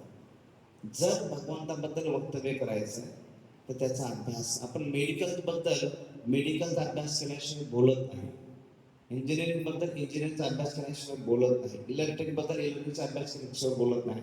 तसं भगवंताबद्दल जर बोलायचं असेल तर भगवंताबद्दल जाणणं, समजून घेणं, त्यासाठी शास्त्र आहे. भगवंताने दिलेली गीता भगवंताने स्वतः सांगितलेले आहे. ते शास्त्र आपल्याकडे तसा अभ्यास करणं, नंतर मग समजून घेणं. तशा प्रकारे आज आपण ही भगवंत आहेत का, शास्त्र आहेत, शास्त्र काय आहेत, ज्ञान कसं प्राप्त करायचं, ते मार्ग कुठले, याबद्दल चर्चा केली. उद्या आपण चर्चा करणार आहोत भगवान एक आहे की अनेक, आणि त्यावर पुनर्जन्म आहे का, याबद्दल जे आपण उद्या चर्चा करू. हरे कृष्ण कृष्ण कृष्ण हरे हरे, हरे राम राम राम हरे हरे. खूप खूप धन्यवाद. काही प्रश्न आहे का? त्यावर आपण एक छोटीशी आरती घेऊ, नरसिंह आरती. नंतर मग काही प्रश्न असतील तर विचारू शकतो. प्रश्न असेल कोणाला लिहून जर घ्यायचे असतील कागदावर लिहूनही पाठवू शकता, आणि प्रत्यक्ष विचारले तर आणि चांगलं. नमस्ते नरसिंहाय,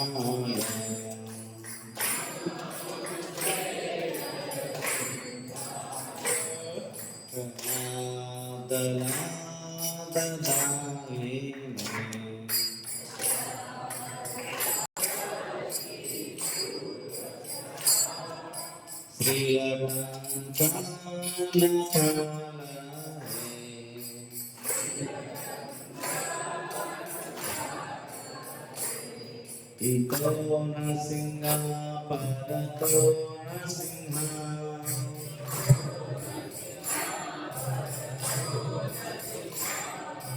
यतो यतो यामि ततो नरसिंहा,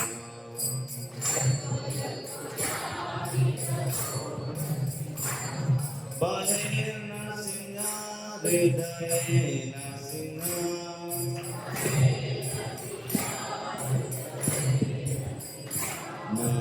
नरसिंहामदिं शरणं प्रपदे,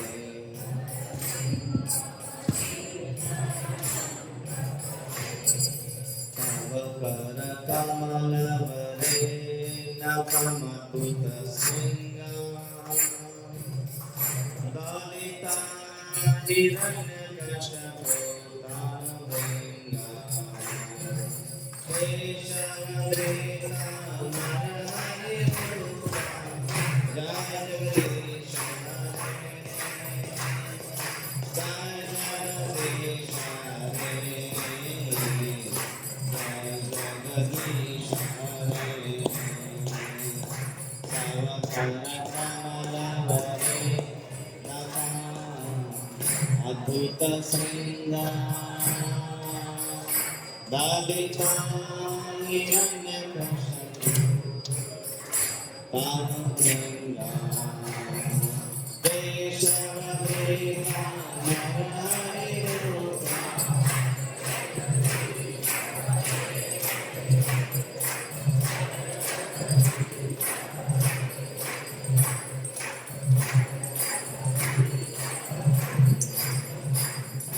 केशवधृता नरहरि रूपा जय जगदीश हरे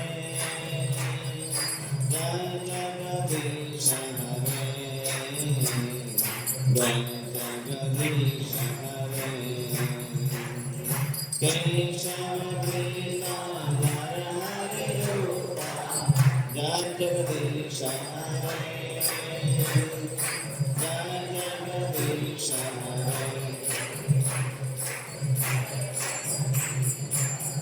जय नरसिंह देव नरसिंह देव नरसिंह देव जय नरसिंह देव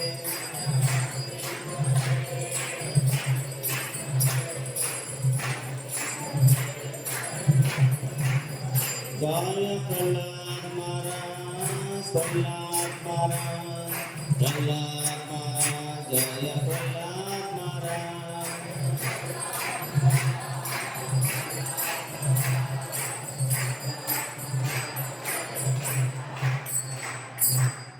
लक्ष्मी नरसिंह भगवान की धृतराज प्रहलाद महाराज की धन्यवाद. हरे कृष्ण. काही प्रश्न असतील, एक दोन प्रश्न असतील तर आपण घेऊ शकतो. नाही कुणाला जर काही प्रश्न समजा आता नसेल सुचत नंतर सुचले तुम्ही उद्या सुद्धा पेपरवर लिहून आणू शकता आणि मग आपण त्याच्यावर चर्चा करू शकतो. सर माझा असा प्रश्न आहे की आता प्रत्येक वक्त्याच्या निर्माते आहेत आणि आपले निर्माते जसे भगवंत आहेत तर भगवंताचे निर्माते कोण असतील आणि त्यांचा